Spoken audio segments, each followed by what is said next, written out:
Hi అండి అందరికీ. మిమ్మల్ని ఒక క్వెషన్ అడుగుదాం అనుకుంటున్నా. ఒకవేళ మీరు ఏదైనా టూర్‌కెళ్తున్నారు అనుకోండి సపోజ్. మీ ఫ్యామిలీతో కావచ్చు, ఎవరైనా కావచ్చు. మళ్ళీ మీరు తిరిగి రారు అని తెలిస్తే మీరు వెళ్తారా?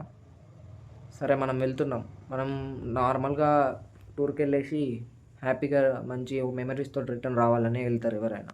నార్మల్‌గా అందరూ వెకేషన్‌కి వెళ్ళి వస్తా ఉంటారు. సేమ్ అలాగే ఒక కపుల్ అయితే కాశ్మీర్‌కి వెళ్ళడం జరిగింది.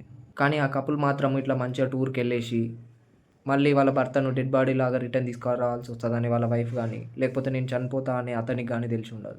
టెర్రరిస్టులు వీళ్ళ దగ్గరకొచ్చేసి జస్ట్ మీరు హిందూసా అని జెప్పేసి అడిగిర్రంట. అవును మేము హిందూస్ అన్నారు.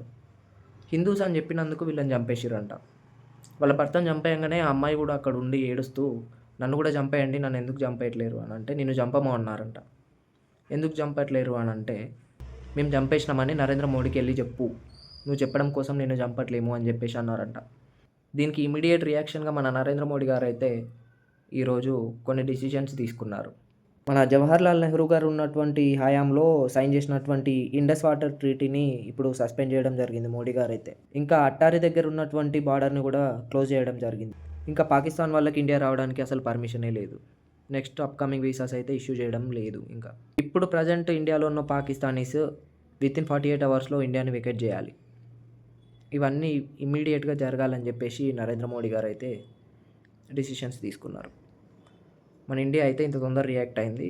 నెక్స్ట్ ఇంకా ఎట్లాంటి యాక్షన్స్ ఉంటాయో చూడాలి. ఇవైతే చాలా చాలా చాలా మన ఇండియన్స్‌కి అయిన దాంట్లో మెయిన్‌గా మన హిందువులకైన దాంట్లో అయితే నరేంద్ర మోడీ గారు తీసుకున్న డెసిషన్స్ ఇంకా తక్కువే అని జెప్పాలి.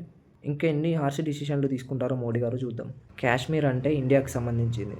కాశ్మీర్ ఇండియాలో ఉన్న ప్రతి ఒక్కరికి సంబంధించింది. అది పాకిస్తానీలది గాదు.